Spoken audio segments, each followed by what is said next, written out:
ನಮಸ್ಕಾರ ಚಿಂಕಿ ಮಂಕಿಯ ಎಲ್ಲ ವೀಕ್ಷಕರಿಗೂ ಸ್ವಾಗತ ಸುಸ್ವಾಗತ. ಸೊ ಎಲ್ಲ ಕಡೆನೂ ಇವಾಗ IPL ಆಕ್ಷನ್ ದೇ ಹವಾ ಅಂಡ್ 24 ಮತ್ತು 25ನೇ ತಾರೀಕು 2 ದಿನ ಮೆಗಾ ಆಕ್ಷನ್ ಮುಗ್ದಿದೆ. ಎಲ್ಲ ತಂಡಗಳು ಅವರ ಟೀಮ್ ನ ಫುಲ್ ಮಾಡ್ಕೊಂಡು ಸಖತ್ ಖುಷಿಯಾಗಿದ್ದಾರೆ. ಕೆಲವೊಬ್ರು ಸ್ವಲ್ಪ ಬ್ಯಾಲೆನ್ಸ್ ಟೀಮ್ ಆಗಿಲ್ಲ ಅಂತ ಬೇಜಾರಲ್ಲೂ ಇದ್ದಾರೆ. ಕೆಲವೊಂದು ಟೀಮ್ಗಳು ಖುಷಿಯಾಗಿದ್ರು ಅವರ ಫ್ಯಾನ್ಸ್ ಗಳು ಸಿಕ್ಕಾಪಟ್ಟೆ ಬೈತಾ ಇದ್ದಾರೆ. ಸೊ ಅಂತ ಈ ಒಂದು ಆಕ್ಷನ್ ನ ಇದರಲ್ಲಿ ನಮ್ಮ RCB ತಂಡ ಯಾವ ರೀತಿಯ ಟೀಮ್ ಮಾಡಿದೆ ಅಂಡ್ ಆ ಟೀಮ್ ಹೇಗ್ ಕಾಣಿಸ್ತಿದೆ ಅಂತ ಮಾತಾಡೋಣ ಬನ್ನಿ. ಈ ಆಕ್ಷನ್ ನಿಂದ ಮುಂಚೆ ನಮ್ಮ RCB ತಂಡದವರು 3 ಜನನ್ನ ರಿಟೈನ್ ಮಾಡಿದ್ರು. ಯಾರಪ್ಪ ಅಂತಂದ್ರೆ ಒಂದು ನಮ್ಮ ವಿರಾಟ್ ಕೊಹ್ಲಿ ಅವರು, ಅವರನ್ನು 21 ಕೋಟಿಗೆ ರಿಟೈನ್ ಮಾಡಿದ್ರು. ಎರಡನೇದು ಬಂದ್ಬಿಟ್ಟು ರಜತ್ ಪತಿದವರು, ಅವ್ರನ್ನ 11 ಕೋಟಿಗೆ ರಿಟೈನ್ ಮಾಡಿದ್ರು. ಆಮೇಲೆ ಮೂರನೇದಾಗಿ ಅನ್ಕ್ಯಾಪ್ ಪ್ಲೇಯರ್ ಆಗಿ ಯಶ್ ದಯಾಳ್ ಅವ್ರನ್ನ ರಿಟೈನ್ ಮಾಡಿದ್ರು. ಇದರಿಂದ ನಾವು 3 RTM ಗಳನ್ನ ತಗೊಂಡು ಈ ಬಾರಿ ಆಕ್ಷನ್ ಗೆ ಇಳಿದಿದ್ವಿ.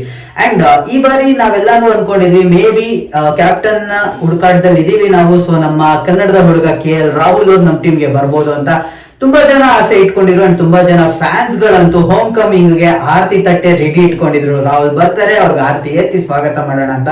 ಬಟ್ RCB ಯ ಆಕ್ಷನ್ ನ ಸ್ಟ್ರಾಟಜಿನೇ ಬೇರೆ ತರ ಇತ್ತು ಅಂತ ಹೇಳ್ಬೋದು. ಫಸ್ಟ್ ಡೇ ಆಕ್ಷನ್ ಅಲ್ಲಿ ಕೂತಾಗಂತೂ ಫಸ್ಟ್ ಮಾರ್ಕಿ ಲಿಸ್ಟ್ ಬರುತ್ತೆ ಅಂಡ್ ಅದರಲ್ಲಿ ನಾವು ಎಕ್ಸ್ಪೆಕ್ಟ್ ಮಾಡಿದ್ವಿ ಮೇ ಬಿ ಜಾಸ್ ಬಟ್ಲರ್ ಹೋಗ್ಬೋದು, ಇಲ್ಲ ಅಂದ್ರೆ ಅಟ್ಲೀಸ್ಟ್ ಯಾವ್ದಾದ್ರು ಮಿಚೆಲ್ ಸ್ಟಾರ್ಕ್ ಇಲ್ಲ ಕಗಿಸೋ ರಬಾಡ ಹೋಗ್ಬೋದು ಅಂತ.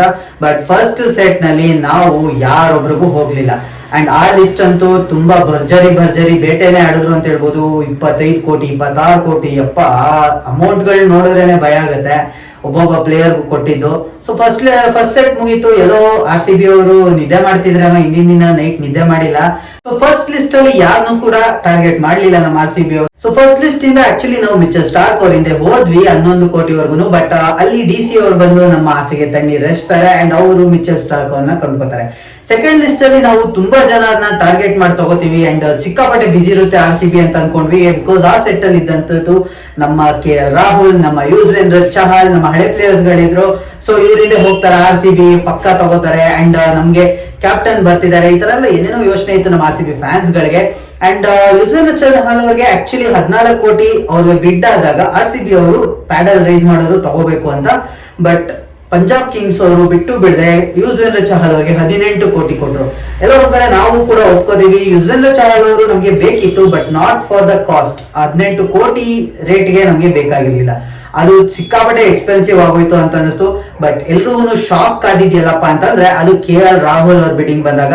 KL ರಾಹುಲ್ ಅವ್ರಿಗೆ ನಾವು ಆಕ್ಚುಲಿ ಫಸ್ಟ್ ಇನಿಷಿಯಲಿ ಎತ್ತೀವಿ ಅಂಡ್ ಪ್ಯಾಡಲ್ ರೈಸ್ ಮಾಡ್ತೀವಿ ಅಂಡ್ ಇವರು ಡೆಲ್ಲಿ ಕ್ಯಾಪಿಟಲ್ಸ್ ಅವ್ರ ಜೊತೆ ಸಿಕ್ಕಾಪಟ್ಟೆ ಫೈಟ್ ನಡೆಯುತ್ತೆ ನಮ್ಗೆ. ನಾವು ಅವರು ಅಂತ. ಬಟ್ 10 crores ಅಷ್ಟರಲ್ಲಿ ನಾವು ಸ್ಟಾಪ್ ಮಾಡ್ಬಿಡ್ತೀವಿ ಅಂಡ್ ಅದಾದ್ಮೇಲಿಂದ ನಾವು ರೇಸೇ ಮಾಡಲ್ಲ. ಅಂಡ್ KL ರಾಹುಲ್ ಅವರು ಕೇವಲ 14 ಕೋಟಿಗೆ ಸೇಲ್ ಆಗ್ತಾರೆ ಡೆಲ್ಲಿ ಕ್ಯಾಪಿಟಲ್ಸ್ ಅವ್ರಿಗೆ. ಅಂಡ್ ಇಲ್ಲಿ ನಮ್ಗೆ ಆಕ್ಚುಲಿ ಸ್ವಲ್ಪ ಡಿಸಪಾಯಿಂಟ್ಮೆಂಟ್ ಅಂತ ಅನ್ಬೋದು, ಶಾಕ್ ಅಂತ ಅನ್ಬೋದು. ನಾವಷ್ಟೇ ಅಲ್ಲ, ಈವನ್ ಬೇರೆ ಟೀಮ್ ನ ಫ್ಯಾನ್ಸ್ ಗಳು ಅಥವಾ ಬೇರೆ ಟೀಮ್ ಇವರು ಎಕ್ಸ್ಪರ್ಟ್ಸ್ ಗಳು ಕೂಡ ಸಿಕ್ಕಾಪಟ್ಟೆ ಫ್ರಸ್ಟ್ರೇಟ್ ಆಗೋದ್ರು. KL ರಾಹುಲ್ ಇವರು ಹೋಗ್ಲಿಲ್ವಾ, ಹೋಮ್ ಕಮಿಂಗ್ ತುಂಬಾನೇ ಹೈಪ್ ಕ್ರಿಯೇಟ್ ಆಗಿತ್ತು KL ರಾಹುಲ್ ವಾಪಸ್ ಬರ್ತಿದ್ದಾರೆ ಅಂತ. ಬಟ್ ಎಲ್ಲೋ ಒಂದ್ ಕಡೆ RCB ಅವರು KL ರಾಹುಲ್ ಅವ್ರಿಗೆ ಹೋಗ್ಲಿಲ್ಲ. ಅಂಡ್ ಇದು ಇನ್ನೊಂದು ವಿಷಯ ಕೂಡ ಕನ್ಫರ್ಮ್ ಆಗುತ್ತೆ ಏನಪ್ಪಾ ಅಂತಂದ್ರೆ ಅದು ಕಿಂಗ್ ಕೊಹ್ಲಿ ಅವ್ರನ್ನೇ ಕ್ಯಾಪ್ಟನ್ ಆಗಿ ನೋಡ್ತಿದ್ದಾರೆ RCB ಅವರು ಅನ್ನೋದು ಈ ಒಂದು ಡಿಸಿಷನ್ ಇಂದ ಗೊತ್ತಾಗುತ್ತೆ. ಬಿಕಾಸ್ ಇದಾದ್ಮೇಲಿಂದ ಯಾವುದೇ ರೀತಿಯಾದ ಕ್ಯಾಪ್ಟನ್ ಗಳು ಉಳಿದಿರ್ಲಿಲ್ಲ, ಎಸ್ಪೆಷಲಿ ಇಂಡಿಯನ್ ಕ್ಯಾಪ್ಟನ್ಸ್. ಅಂಡ್ ಈ ಲಿಸ್ಟ್ ಅಲ್ಲಿ ನಾವು ತಗೊಂಡಿದ್ದು ಕೇವಲ ಲಿಯಾಮ್ ಲಿವಿಂಗ್ಸ್ಟನ್ ಅವ್ರನ್ನ. ಅಂಡ್ ಇವರು ನಮ್ಮ RCB ಯ ಮೊದಲನೇ ಪಿಕ್ ಆಗಿರ್ತಾರೆ. ಲಿಯಾಮ್ ಲಿವಿಂಗ್ಸ್ಟನ್ ಅವರು 8 ಕೋಟಿ 75 ಲಕ್ಷಗಳಿಗೆ ನಮ್ಮ RCB ಗೆ ಬರ್ತಾರೆ. ಅಂಡ್ ಇವರು ಒಬ್ರು ಗನ್ ಆಲ್ರೌಂಡರ್ ಇಂಗ್ಲೆಂಡ್ ಗೆ ಅಂಡ್ ಸಖತ್ ಫಿನಿಶರ್. ರೀಸೆಂಟ್ ಆಗಿ ನಡೆದಂತ ಒಂದು ವೆಸ್ಟ್ ಇಂಡೀಸ್ ಜೊತೆಗಿನ ಒಂದು ODI ಸೀರೀಸ್ ನಲ್ಲೂ ಕೂಡ ಸಿಕ್ಕಾಪಟ್ಟೆ ಬ್ರಿಲಿಯಂಟ್ ಬ್ಯಾಟಿಂಗ್ ಆಡಿದ್ದಾರೆ. ಸಿಂಗಲ್ ಹ್ಯಾಂಡೆಡ್ ಆಗಿ ಒಂದು ಮ್ಯಾಚ್ ನ ಗೆಲ್ಲಿಸಿದ್ದಾರೆ. ಇವಾಗ ನಡೀತಿರೋ T10 ಅಲ್ಲಿ ಕೂಡ 15 ಬಾಲ್ಗೆ 50 ರನ್ ಹಾಕಿದ್ದಾರೆ. ಅಲ್ಲೂ ಕೂಡ ಭರ್ಜರಿ ಬ್ಯಾಟಿಂಗ್ ಆಡ್ತಿದ್ದಾರೆ. ಅವ್ರು ಯಾವ ರೋಲ್ ನ ನಿಭಾಯಿಸ್ತಿದ್ರು ಅದೇ ರೋಲ್ ನ ಇವರು ನಮ್ಮ RCB ತಂಡದಲ್ಲಿ ನಿಭಾಯಿಸ್ತಾರೆ. ಅಂಡ್ ಇವ್ರಿಗೆ ಬೌಲಿಂಗ್ ಕೂಡ 2 ಆಸ್ಪೆಕ್ಟ್ ಇದೆ. ಒಂದು ಅವ್ರು ಆಫ್ ಸ್ಪಿನ್ ಕೂಡ ಮಾಡ್ತಾರೆ, ಲೆಗ್ ಸ್ಪಿನ್ ಕೂಡ ಮಾಡ್ತಾರೆ. ಅಂಡ್ ಇದು ಅವ್ರಿಗೆ ಇರುವಂತ ಒಂದು ಸ್ಪೆಷಲ್ ಅಡ್ವಾಂಟೇಜ್ ಅಂತಾನೆ ಅಂತ ಹೇಳ್ಬೋದು. ಅಂಡ್ ನಮ್ಮ RCB ಅವರು ಆಲ್ರೌಂಡರ್ಸ್ ಅಲ್ಲಿ ಇವ್ರನ್ನ ಕೊಂಡ್ಕೊಂಡಿದ್ದು ಸಿಕ್ಕಾಪಟ್ಟೆ ಖುಷಿ ಆಯ್ತು. ಸ್ವಲ್ಪ ಇನ್ಕನ್ಸಿಸ್ಟೆಂಟ್ ಇದಾರೆ ಪ್ರೀವಿಯಸ್ ಇಯರ್ಸ್ ಗಳೆಲ್ಲ. ಬಟ್ ಅವರ ರೆಕಾರ್ಡ್ ನ ನೋಡೋದಿದ್ರೆ ಇವಾಗೂ ಕೂಡ 170+ ಸ್ಟ್ರೈಕ್ ರೇಟ್ ಅಲ್ಲಿ ಬ್ಯಾಟಿಂಗ್ ಆಡ್ತಾರೆ. ಅಂಡ್ ಇವರು ಎಸ್ಪೆಷಲಿ ನಮ್ಮ ಚಿನ್ನಸ್ವಾಮಿಯಲ್ಲಿ ಒಬ್ಬ ಡೆಡ್ಲಿ ಬ್ಯಾಟ್ಸ್ಮನ್ ಆಗ್ತಾರೆ ಅನ್ನೋದ್ರಲ್ಲಿ ಯಾವುದೇ ಸಂದೇಹ ಇಲ್ಲ. ಹೇಗೆ ಹೋಗ್ತಾರೆ ಅಂತ. And we are all waiting for ಅವರ ಹ್ಯೂಜ್ ಸಿಕ್ಸಸ್. 100 meters ಮೇಲ್ ಸಿಕ್ಸ್ ಗಳು ಹೊಡಿತಾರೆ, ಸಿಕ್ಕಾಪಟ್ಟೆ famous. So waiting for Liam Livingstone. ಇದಾದ್ಮೇಲಿಂದ ನಮ್ಗೆ ನೆಕ್ಸ್ಟ್ ಲಿಸ್ಟ್ ಗಳಲ್ಲಿ ನಾವು ತಗೊಂಡಿದ್ದು ಯಾವ್ದಪ್ಪ ಅಂದ್ರೆ ಫಾಸ್ಟ್ ಬೌಲರ್ ಲಿಸ್ಟ್. ಅಲ್ಲಿ ನಾವು ಟಾರ್ಗೆಟ್ ಮಾಡಿ ಹರಕೆ ಹೊತ್ತು ತಗೊಂಡಿದ್ದಾರೆ ಅದು ಜಾಶ್ ಹೇಜಲ್ವುಡ್ ಅವ್ರನ್ನ. ಸೊ ನಾವು ಇಲ್ಲಿ ಬೇರೆ ಬೌಲರ್ಸ್ ಗಳು ಬಂದ್ರು ಅಂಡ್ ಎಲ್ಲ ಒಂದ್ ಕಡೆ ನಾವು ಅವರು ಜೋಫ್ರಾ ಆರ್ಚರ್ ಅಥವಾ ನಟರಾಜನ್ ಅವ್ರು ಕೂಡ ಇದ್ರು.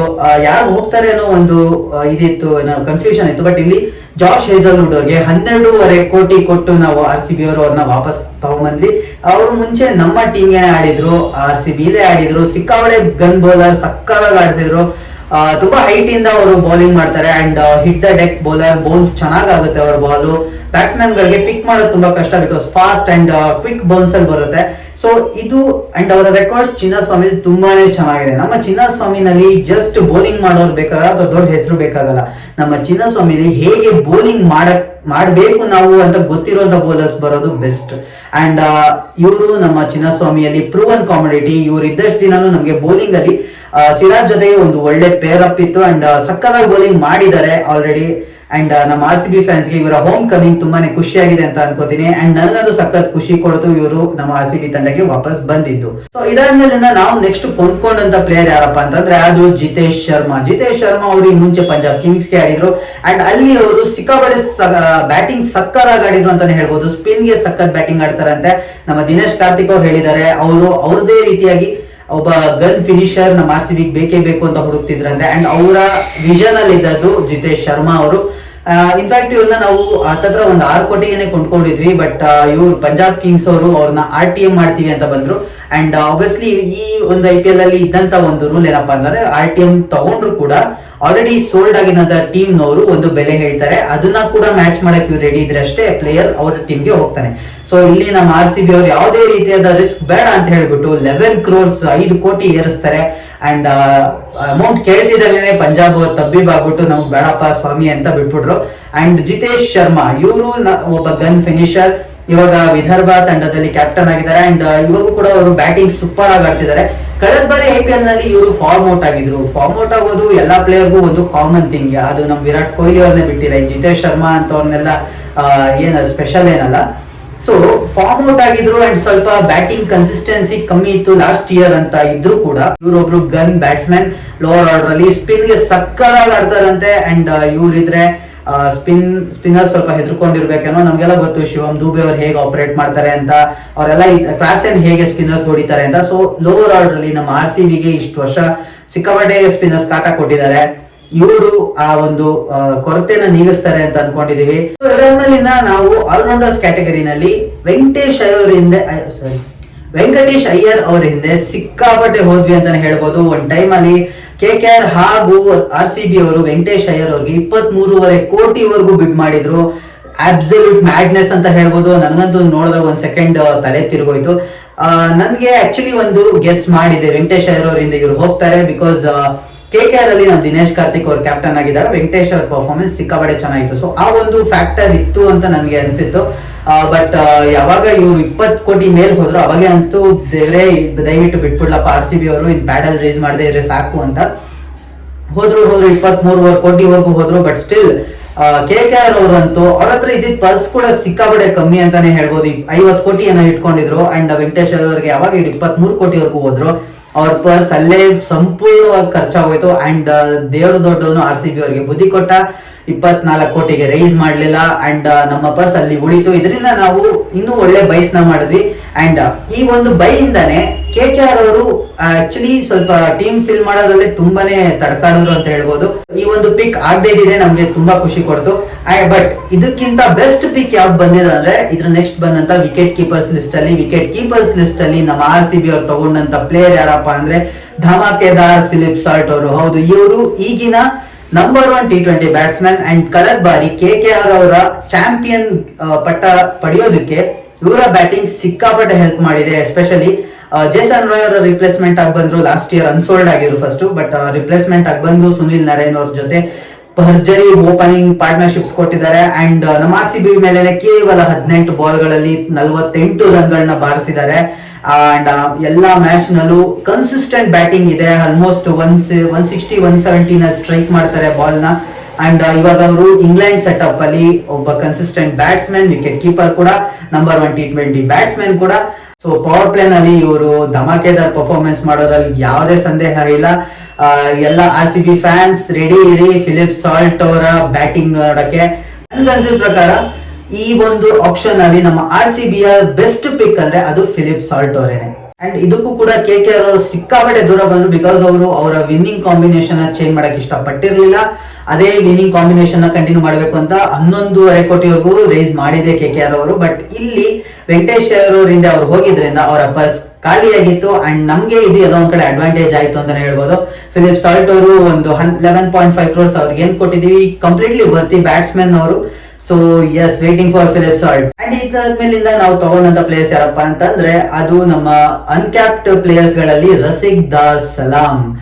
ಇವ್ರು ಬಂದ್ಬಿಟ್ಟು ಜಮ್ಮು ಅಂಡ್ ಕಾಶ್ಮೀರ್ನ ಪ್ಲೇಯರ್ ಇವರು. ಅಂಡ್ ಆಕ್ಚುಲಿ ಅವ್ರು ಇವಾಗ ಇಂಡಿಯಾ ಎ ಸೆಟಪ್ ಅಲ್ಲಿ ಇದ್ದಾರೆ. ಇಂಡಿಯಾ ಎ ಟೀಮ್ಗೆ ಬೌಲಿಂಗ್ ಮಾಡ್ತಾರೆ. ಅವರು ಸಖತ್ ಗನ್ ಬೌಲರ್. DC ಅವ್ರಿಗೆ ಹಾಡಿದ್ರು ಲಾಸ್ಟ್ ಇಯರ್ ನಮ್ಮ ಚಿನ್ನಸ್ವಾಮಿನಲ್ಲೇನೆ ಅವ್ರ ಬೌಲಿಂಗು ಎಂಡಲ್ಲಿ ಹೊಡೆಯೋದು ತುಂಬಾನೇ ಕಷ್ಟ ಆಗಿತ್ತು. ಯಾರ್ಕರ್ ಸಖತ್ತಾಗಿ ನೇಲ್ ಮಾಡಿದ್ರು. ಬರೀ 6-8 ರನ್ ಈ ತರ ಹೊಡ್ಸ್ಕೋತಾರೆ ಡೆತ್ ಓವರ್ಸ್ ಅಲ್ಲಿ. ಅಕ್ಯುರೇಸಿ ಇದೆ, ಬಟ್ ಸ್ಟಿಲ್ ಯಂಗ್ಸ್ಟರ್, 23-24 ವರ್ಷ ಏನೋ. ಅವ್ರು ಇನ್ನೂ ಸಕ್ಕದಾಗಿ ಬೆಳಿಬಹುದು ಅಂಡ್ ಫ್ಯೂಚರ್ ಸ್ಟಾರ್ ಅಂತಾನೆ ರೆಕಗ್ನೈಸ್ ಆಗಿದ್ದಾರೆ. ಸೊ ಇವ್ರು ಬಂದು ಸಿಕ್ಕಾಪಟ್ಟೆ ಖುಷಿ ಆಯ್ತು. ಎಸ್ಪೆಷಲಿ ಅವರು ಸೇಲ್ ಆಗಿದ್ ಕೇವಲ 2-2.5 ಕೋಟಿಗೆ ಸೇಲ್ ಆದ್ರು. ಬಟ್ DC ಅವರು ಅವ್ರನ್ನ RTM ಮಾಡಿದ್ರು. ಅಂಡ್ ನಾನು ಹೇಳ್ದಂಗೆ ಆಗ್ಲೇನೆ ನಮ್ಮ RCB ಅವರು ಒಂದು ರೇಟ್ ಹೇಳ್ಬೇಕಾಯ್ತು. ಅಂಡ್ ಆ ರೇಟ್ ನ DC ಅವರು ಏನೋ ಮ್ಯಾಚ್ ಮಾಡಿದ್ರೆ ಅವ್ರಿಗೆ ಹೋಗಿರೋರು. ಬಟ್ ನಮ್ಮ RCB ಅವರು ಯಾವುದೇ ರಿಸ್ಕ್ ಬೇಡ ಅಂತ ಹೇಳ್ಬಿಟ್ಟು 2 ಕೋಟಿಯಿಂದ ಡೈರೆಕ್ಟ್ ಆಗಿ 6 ಕೋಟಿ ಅಂತ ಹೇಳಿದ್ರು. ಎಷ್ಟೋ ಜನ ತಬ್ಬಿಬಾಗ್ ಹೋಗಿರ್ತಾರೆ, ಈ ಯಾರಪ್ಪ ಇವನ್ ಬೌಲರ್ 6 ಕೋಟಿವರೆಗೂ ಹೋಗಿದಾರಲ್ಲ ನಮ್ಮ RCB ಅವರು ಅಂತ. ಬಟ್ ಯಾರು ಬೇಜಾರಾಗಬೇಡಿ, ಸಖತ್ bowler, gun bowler. ACC emerging players ಗಳ ಒಂದು ಸೀರೀಸ್ ನಡೀತು ರೀಸೆಂಟ್ ಆಗಿ. ಅದ್ರಲ್ಲಿ ಸಕ್ಕತ್ತಾಗಿ ಬೌಲಿಂಗ್ ಮಾಡಿದ್ರೆ ಇಂಡಿಯಾ ಟೀಮ್ ನ ಬೌಲಿಂಗ್ ನ ಲೀಡ್ ಮಾಡಿದ್ದಾರೆ ಇವರು. ಅಂಡ್ ಫ್ಯೂಚರ್ ಸ್ಟಾರ್ ಅಂತಾನೆ ಎಲ್ಲರೂ ಅಕ್ಸೆಪ್ಟ್ ಮಾಡಿದ್ರು. ಬಿಕಾಸ್ ಈವನ್ ಡೆಲ್ಲಿ ಅವರು 6 ಕೋಟಿ ಅಂದಾಗ ಸಿಕ್ಕಾಪಟ್ಟೆ ಡಿಸ್ಕಷನ್ ಮಾಡ್ತಾರೆ, ಇವ್ರನ್ನ ತಗೊಳ್ಳೋದ ಬಿಟ್ಬಿಡೋದ ಆ ತರ ಸಿಕ್ಕಾಪಟ್ಟೆ. ಆಲ್ಮೋಸ್ಟ್ ಒಂದು 5 ನಿಮಿಷ ಮೇಲೆನೆ ತಗೊಂಡ್ರು ಅಂತ ಹೇಳ್ಬೋದು. ಸೊ ಅಲ್ಲೇ ಗೊತ್ತಾಗ್ತಿದೆ ಅವರು ಕೂಡ ಕನ್ಸಿಡರ್ ಮಾಡ್ತಿದ್ರು 6 crores ನಾವು ಮ್ಯಾಚ್ ಮಾಡ್ಬೇಕು ಅಂತ ಕನ್ಸಿಡರ್ ಮಾಡ್ತಿದ್ರು. ಅದರಿಂದ ನಮ್ಗೆ ಕಾನ್ಫಿಡೆನ್ಸ್ ಇಟ್ಕೊಳ್ಳಿ, ಸಿಕ್ಕಾಪಟ್ಟೆ ಒಳ್ಳೆ ಬೌಲರ್. ಇದರಲ್ಲಿಂದ ನಾವು ತಗೊಂಡಿದ್ದಂತಂದ್ರೆ ಅದು ಸ್ಪಿನ್ನರ್ ಆದಂತ ಸುಯಶ್ ಶರ್ಮಾ ಅವರು. ಈ ಬಾರಿ ನಾವು ಅನ್ಕೊಂಡ್ವಿ ಒಳ್ಳೆ ಸ್ಪಿನ್ನರ್ ನ ತಗೋಬೇಕು, ಗನ್ ಸ್ಪಿನ್ನರ್ ನ ತಗೋಬೇಕು, ಟಾರ್ಗೆಟ್ ಮಾಡ್ಬೇಕು ಅಂತ ಯುಜ್ವೇಂದ್ರ ಚಹಲ್ ಅವ್ರಿಗೆ ನಾವು ಟಾರ್ಗೆಟ್ ಮಾಡಿದ್ವಿ. ಅವರು ನಮ್ಗೆ ಸಿಗ್ಲಿಲ್ಲ. ಬಟ್ ಇವ್ರಾದ್ಮೇಲಿಂದ ನಮ್ಗೆ ಆಕ್ಚುಲಿ ಇಂಡಿಯನ್ ಸೆಟಪ್ ಅಲ್ಲಿ ಈಗ ಆಪ್ಷನ್ ಅಲ್ಲಿ ಇದ್ದವರಲ್ಲಿ ಬೆಸ್ಟ್ ಸ್ಪಿನ್ನರ್ ಅಂತ ಯಾರು ಇರಲಿಲ್ಲ ಇಂಡಿಯನ್ ಇದರಲ್ಲಿ. ಸೊ ಅಲ್ಲಿ ನಾವು ನೋಡೋದಾದ್ರೆ ಸ್ವಲ್ಪ ಪ್ರೂವನ್ ಕಾಮಾಡಿಟಿ ಅಂದ್ರೆ ಅದು ಸುಯಶ್ ಶರ್ಮಾ ಅವರು ಬಂದಂತ ಮೊದಲನೇ ವರ್ಷ ಸಿಕ್ಕಾಪಟ್ಟೆ ಚೆನ್ನಾಗಿ ಮಾಡಿದ್ರು. ಅಂಡ್ ಬಟ್ ಲಾಸ್ಟ್ ಇಯರ್ ಅವ್ರಿಗೆ ಚಾನ್ಸಸ್ ತುಂಬಾನೇ ಕಮ್ಮಿ ಇತ್ತು. ವರುಣ್ ಚಕ್ರವರ್ತಿ ಹಾಗೂ ಸುನಿಲ್ ನಾರಾಯಣ್ ಅವ್ರ ಮಧ್ಯೆ ಅವರು ಮಿಂಚಕ್ಕೆ ಸಾಧ್ಯನೇ ಆಗ್ಲಿಲ್ಲ. ಇದರಿಂದ ಅವರು ಆಕ್ಚುಲಿ ಜಸ್ಟ್ 2.2 crores ಏನೋ ಸೇಲ್ ಆಗಿದ್ದಾರೆ, 2.6 crores ಏನೋ ಸೇಲ್ ಆಗಿದ್ದಾರೆ. ಅಂಡ್ ನಮ್ಮ RCB ಅವರು ತಗೊಂಡಿದ್ದಾರೆ. ನನ್ ಕೇಳೋದಿದ್ರೆ still a very young prospect. 21 ವರ್ಷದ ಹುಡುಗ, ಡೆಲ್ಲಿಯಿಂದ ಬರ್ತಾರೆ. ಹಿಸ್ಟ್ರಿ ಎಲಿಮೆಂಟ್ ಇದೆ, ಬಟ್ ಚಾನ್ಸಸ್ ಅವ್ರಿಗೆ ಜಾಸ್ತಿ ಸಿಕ್ಕಿಲ್ಲ ಪ್ರೂವ್ ಮಾಡೋದಕ್ಕೆ. ಇವಾಗ ನಮ್ಮ RCB ತಂಡದಲ್ಲಿರುವಂತ ಏಕೈಕ ಲೆಗ್ ಸ್ಪಿನ್ನರ್ ಅವರು. ಅಂಡ್ ಇವ್ರಿಗೆ 100% 14 ಮ್ಯಾಚ್ ನಾವು ಚಾನ್ಸ್ ಕೊಡ್ತೀವಿ. ಹೋಪ್ಫುಲಿ ಇವರು ಯುಜ್ವೇಂದ್ರ ಚಹಲ್ ಅವರು ಹೇಗೆ ನಮ್ಮ RCB ಸೆಟಪ್ ಅಲ್ಲಿ ಬೆಳೆದ್ರು, ಇವರು ಕೂಡ ಬೆಳೀತಾರೆ ಅಂತ ನಂಬಿದೀವಿ. ಸೊ ಡೇ 1 ಆಕ್ಷನ್ ಎಂಡ್ ಆದಾಗ ನಮ್ಮ RCB ತಂಡದ ಪಿಕ್ಸ್ ಗಳು ಇವಾಗಿದ್ವು. ಅಂಡ್ ಇದನ್ನ ನೋಡಿದಾಗ ಸಿಕ್ಕಾಪಟ್ಟೆ ಜನ ಆಕ್ಚುಲಿ ಕೋಪದಿಂದ ಕುದಿತಾನೆ ಇದ್ರು ಅಂತಾನೆ ಹೇಳ್ಬೋದು ನಮ್ಮ ಫ್ಯಾನ್ಸ್ ಗಳಂತೂ. ಬಿಕಾಸ್ ನಾವಿಲ್ಲಿ ಯಾವುದೇ ರೀತಿಯಾದ ಸ್ಟಾರ್ ಪ್ಲೇಯರ್ನಾಗ್ಲಿ ಅಥವಾ ಸಿಕ್ಕಾಪಟ್ಟೆ ದೊಡ್ಡ ಹೆಸರನ್ನಾಗ್ಲಿ ನಾವು ತಗೊಳ್ಳೇ ಇಲ್ಲ. ನಾವು ಹೋದದ್ದೆಲ್ಲ ಈ ರೀತಿ ಜಿತೇಶ್ ಶರ್ಮಾ ಅಥವಾ ರಸಿಕ್ ದಾರ್ ಸಲಾಂ, ಸುಯಶ್ ಶರ್ಮಾ ಈ ತರಹದ ಪ್ಲೇಯರ್ಸ್ ಗಳನ್ನ ನಾವು ತಗೊಂಡ್ವಿ. ಅಂಡ್ ನಾವು ಎಷ್ಟೋ ಜನ RCB ಫ್ಯಾನ್ಸ್ ಹಾಗೂ ಯೂಟ್ಯೂಬರ್ಸ್ ಎಲ್ಲಾರು ಅವರ ಕೋಪನ ಹೊರಗಾಕಿದ್ನ ನಾವು ನೋಡಿದ್ವಿ. ಅಂಡ್ ಎಸ್ಪೆಷಲಿ ಸಿಕ್ಕಾಪಟ್ಟೆ ಜನ ಆಕ್ಚುಲಿ ಈ ಬಾರಿ ವರ್ಸ್ಟ್ ಆಕ್ಷನ್ ಮಾಡ್ತಿದ್ದಾರೆ RCB ಅಂತ ಬೇಜಾನ್ ಬೈದಿದ್ದಾರೆ RCB ಮ್ಯಾನೇಜ್ಮೆಂಟ್ ಗೆ, RCB ಟೀಮ್ಗೆ. ಅಂಡ್ ಫ್ಯಾನ್ಸ್ ನ ಗ್ರಾಂಟೆಡ್ ಆಗಿ ತಗೊಂಡಿಲ್ಲ, ನಾವ್ ಹೇಳೋ ಪ್ಲೇಯರ್ಸ್ ನ ತಗೋತಾ ಇಲ್ಲ, ರಾಹುಲ್ ಬರ್ಲಿಲ್ಲ ಈ ರೀತಿ. ಅಂಡ್ ಬೌಲಿಂಗ್ ಲೈನ್ ಅಪ್ ಅಂತೂ ತುಂಬಾ ಥಿನ್ ಆಗಿದೆ, ಏನು ಇಲ್ಲ ಈ ರೀತಿ ಸಿಕ್ಕಾಪಟ್ಟೆ ಬೈತಾರು. ಅಂಡ್ ಬೇರೆ ಟೀಮ್ಗಳು ಅಷ್ಟೊತ್ತಿಗೆ ತುಂಬಾ ಮಾರ್ಕಿ ಪ್ಲೇಯರ್ಸ್ ಗಳನ್ನ ತಗೊಂಡು ಆಲ್ಮೋಸ್ಟ್ ಒಂದು ತುಂಬಾ ಸೂಪರ್ ಆಗಿ ಕಾಣಿಸ್ತಾ ಇದೆ, ನಂಬರ್ 1 ಟೀಮು SRH ಹಂಗೆ ಅಥವಾ ಡೆಲ್ಲಿ ಹೀಗೆ ಈ ತರ ತುಂಬಾ ಜನ ಮಾತಾಡಿದ್ದುಂಟು. ಆದ್ರೆ ನಾವು ಇಲ್ಲಿ ಒಂದು ಅರ್ಥ ಮಾಡ್ಕೋಬೇಕಿದ್ದೇನೆಂದ್ರೆ ಈ ಆಕ್ಷನ್ ನಡೆದಿದೆ 2 ದಿನದಲ್ಲಿ. ಅಂಡ್ ಮೊದಲನೇ ದಿನದಲ್ಲಿ ಬಂದಂತ ಪ್ಲೇಯರ್ಸ್ ಗಳನ್ನ ಬಿಟ್ಟು ಇನ್ನು ತುಂಬಾ ಜನ ಗನ್ ಪ್ಲೇಯರ್ಸ್ ನೆಕ್ಸ್ಟ್ ಡೇನು ಬರೋರಿದ್ರು. ಆಲ್ರೆಡಿ ಪ್ರೂವ್ ಮಾಡಿರುವಂತ ಪ್ಲೇಯರ್ಸ್ ಗಳು ತುಂಬಾ ಜನ ಇದ್ರು, ಹೊಸ ಪ್ರತಿಭೆಗಳು ತುಂಬಾ ಬರೋರಿದ್ರು.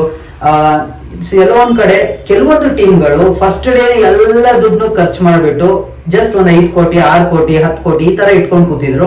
ಬಟ್ ವೇರ್ ನಮ್ಮ RCB ಅವರು ಹತ್ತತ್ರ 31 crores ನ ಇಟ್ಕೊಂಡು ನೆಕ್ಸ್ಟ್ ಡೇಗೆ ವೆಯ್ಟ್ ಮಾಡ್ತಾ ಇದ್ರು. ಅಂಡ್ ಯಾಕೆ ವೆಯ್ಟ್ ಮಾಡ್ತಿರೋ ಅನ್ನೋದು ನೆಕ್ಸ್ಟ್ ಡೇ ಆಕ್ಷನ್ ಸ್ಟಾರ್ಟ್ ಆದಾಗೇನೆ ಗೊತ್ತಾಯ್ತು. ಸೊ ಇಲ್ಲಿ ನೆಕ್ಸ್ಟ್ ಡೇ ಸ್ಟಾರ್ಟ್ ಆದಾಗ ನಾವು ತಗೊಂಡಂತ ಮೊದಲನೇ ಪಿಕ್ ಯಾರಪ್ಪ ಅಂತ ಅಂದ್ರೆ ಅದು ಕೃಣಾಲ್ ಪಾಂಡ್ಯ ಅವ್ರನ್ನ ಈ ಮುಂಚೆನೂ RCB ಟಾರ್ಗೆಟ್ ಮಾಡಿತ್ತು ಇವ್ರು ನಮ್ಗೆ ಬೇಕು ಅಂತ. ಬಟ್ ಆ ಟೈಮ್ ಕೂಡ ನಮ್ಗೆ ಸಿಗ್ಲಿಲ್ಲ, ಬಿಕಾಸ್ ಅವರು ವಾಪಸ್ ಮುಂಬೈ ಇಂಡಿಯನ್ಸ್ಗೆ ಹೋದ್ರು. ಆ ಟೈಮ್ RTM ಅವೈಲೇಬಲ್ ಇದ್ದಿದ್ರಿಂದ ಇದು ಐ ಥಿಂಕ್ 2019 ಆ ಟೈಮಲ್ಲಿ. ಬಟ್ ಇವಾಗ ಮತ್ತೆ ಕೃಣಾಲ್ ಪಾಂಡ್ಯ ಅವರಿಗೆ ಟಾರ್ಗೆಟ್ ಮಾಡಿ ಇವ್ರು ನಮ್ಗೆ ಬೇಕೇ ಬೇಕು ಅಂತ 5.75 ಕೋಟಿವರೆಗೂ ಹೋದ್ವಿ. ಆಕ್ಚುಲಿ ಇವರು ಬೇಸ್ ಪ್ರೈಸ್ ಗೆ ಸಿಕ್ಕಿದ್ರು ನಮ್ಗೆ 2 ಕೋಟಿಗೆ ನಾವು ಪ್ಯಾಡಲ್ ರೈಸ್ ಮಾಡಿದಾಗ ಯಾರು ಕೂಡ ಕಾಂಪಿಟೇಷನ್ ಅಲ್ಲೇ ಇರ್ಲಿಲ್ಲ. ಬಟ್ ಯಾಕೋ ನಮ್ಮ ಆಕ್ಷನರ್ ಯಾರು ಮಲ್ಲಿಕಾ ಸಾಗರ್ ಯಾರಿದ್ರು ಅವ್ರಿಗೆ ನಮ್ಮ RCB ಯಾವಾಗ ಬಿಡ್ ಮಾಡಿದ್ರು ಅವ್ರಿಗೆ ಕಮ್ಮಿ ಬೆಲೆಗೆ ಪ್ಲೇಯರ್ಸ್ ಕಳ್ಸೋದು ಇಷ್ಟ ಇರ್ಲಿಲ್ವೇನೋ. ಬಿಕಾಸ್ RCB ಕೈ ಎತ್ತದಾಗ ನಿಮಗ್ ಬೇಡವಾ ಅಂತ ಒಂದೊಂದೇ ಟೀಮ್ ನ ಸ್ಪೆಸಿಫಿಕ್ ಆಗಿ ಕೇಳೋ ತರ ಫೀಲ್ ಆಯ್ತು. ಆಲ್ಮೋಸ್ಟ್ ಒಂದ್ 5 ನಿಮಿಷ ಸೇಲೇ ಮಾಡ್ಲಿಲ್ಲ. 2 ಕೋಟಿಗೆ ನಾವು ಒಬ್ಬರೇ ಬಿಡ್ ಮಾಡಿದ್ರು ನಿಮಗ್ ಬೇಕಾ ಯಾರಿಗೂ ಬೇಡವಾ ಲಾಸ್ಟ್ ವಾರ್ನಿಂಗ್ ಅಂತ ಇರೋ ಅಷ್ಟರಲ್ಲಿ ನಮ್ಮ DC ಬೋರ್ಡ ಅವರು ಏನಿದ್ದಾರೆ ಅವರು ಗೊತ್ತಲ್ಲ ಬೇರೆಯವ್ರಿಗೆಲ್ಲ ಸುಮ್ನೆ ಪ್ರೈಸ್ ರೈಸ್ ಮಾಡೋದು ಅವ್ರು ಎತ್ತಿದ್ರು. ಅವ್ರ ಹಿಂದೆ ರಾಜಸ್ಥಾನ್ ರಾಯಲ್ಸ್ ಅವರು ಬಂದ್ರು. ಹೀಗೆ ಬಿಡ್ಡು ರೈಸ್ ಆಗಿ 2 ಕೋಟಿಯಿಂದ 5 ಕೋಟಿ 75 ಲಕ್ಷದವರೆಗೂ ಬಂತು. ಬಟ್ ನಾವು ರೆಡಿ ಇದ್ವಿ, ಬಿಕಾಸ್ ನಮ್ಮ ಹತ್ರ ಕ್ಯಾಶ್ ಇತ್ತು. ಸೊ ನಮ್ಮ ಹತ್ರ ಕ್ಯಾಶ್ ಇತ್ತು ಅಂಡ್ ಪ್ಲೇಯರ್ ಬೇಕೇ ಬೇಕು ಅಂತ ನಾವು ಡಿಸೈಡ್ ಮಾಡಿದ್ರಿಂದ ಆ ಪ್ಲೇಯರ್ ನಮ್ಮ ಟೀಮ್ಗೆ ಬಂದ್ರು. ಕೃಣಾಲ್ ಪಾಂಡ್ಯ ಅವರು ನಾನು ನೋಡಿರೋ ಪ್ರಕಾರ is an IPL legend actually. Because ಅವರ ಬೌಲಿಂಗ್ ಅಲ್ಲಿ ಅವ್ರ ಎಕಾನಮಿ ಬಂದು 7.7. ಅವರು ಒಬ್ಬ ಹ್ಯಾಂಡಿ ಬ್ಯಾಟ್ಸ್ಮನ್ ಕೆಳಗಿನ ಆರ್ಡರ್ ಅಲ್ಲಿ ಸಿಕ್ಕಾಪಟ್ಟೆ ಗುಡ್ ಪರ್ಫಾರ್ಮೆನ್ಸಸ್ ಕೊಟ್ಟಿದ್ದಾರೆ. ಯಾವಾಗ ಅವ್ರಿಗೆ ಬ್ಯಾಟಿಂಗ್ ಅಲ್ಲಿ ಚಾನ್ಸ್ ಸಿಕ್ಕರು ಕೂಡ. ಬಟ್ ಈ ಪ್ರೀವಿಯಸ್ಲಿ ಅವ್ರು ಆಡದಂತ ಪಿಚ್ ಯಾವ್ದಪ್ಪ ಅಂದ್ರೆ ಅದು ಏಕಾನ. ಅಂಡ್ ಏಕಾನ ಪಿಚ್ ನಲ್ಲಿ ಅವ್ರಿಗೆ ಬ್ಯಾಟಿಂಗ್ ಅಷ್ಟು ಜಾಸ್ತಿ ಸಿಗ್ತಾ ಇರಲಿಲ್ಲ. ಅಲ್ಲಿ ಪಿಚ್ ಇರೋದೇ ಸ್ಲೋ, ಬೌಂಡ್ರೀಸ್ ಕೂಡ ತುಂಬಾ ದೊಡ್ಡದು. ಸೊ ಅವ್ರ ಬ್ಯಾಟಿಂಗ್ ಅದು ಸೆಟ್ ಆಗ್ತಿರ್ಲಿಲ್ಲ. ಅಂಡ್ ಅಲ್ಲಿ ಅದಕ್ಕೆ ಅವ್ರ ಬ್ಯಾಟಿಂಗ್ ಪರ್ಫಾರ್ಮೆನ್ಸ್ ರೀಸೆಂಟ್ ಆಗಿ ಡಿಪ್ ಇತ್ತು. ಬಟ್ ಬೌಲಿಂಗ್ ಎಲ್ಲಾ ಕಡೆನೂ ಅವರು ಸಿಕ್ಕಾಪಟ್ಟೆ ಚೆನ್ನಾಗಿ ಮಾಡಿದ್ದಾರೆ. ಈವನ್ ವಾಂಖೆಡೆನಲ್ಲೂ ಅವ್ರ ಬೌಲಿಂಗ್ ಸಿಕ್ಕಾಪಟ್ಟೆ ಚೆನ್ನಾಗಿದೆ. ವಾಂಖೆಡೆ ಕೂಡ ಸೇಮ್ ನಮ್ಮ ಬೆಂಗಳೂರು ಪಿಚ್ ತರನೇ ಸಿಕ್ಕಾಪಟ್ಟೆ ರನ್ಸ್ ಗಳು ಸ್ಕೋರ್ ಆಗುತ್ತೆ ಅಲ್ಲಿ. ಅಂತ ಪಿಚ್ ನಲ್ಲೂ ಒಳ್ಳೆ ಪರ್ಫಾರ್ಮೆನ್ಸ್ ಕೊಟ್ಟಿದ್ದಾರೆ ಬೌಲಿಂಗ್ ಅಲ್ಲಿ. ಅಂಡ್ ಏಕಾನದಲ್ಲಿ ಆಬ್ವಿಯಸ್ಲಿ ಅವರ ಬೌಲಿಂಗ್ ಸಿಕ್ಕಾಪಟ್ಟೆ ಸೂಪರ್ ಆಗಿತ್ತು.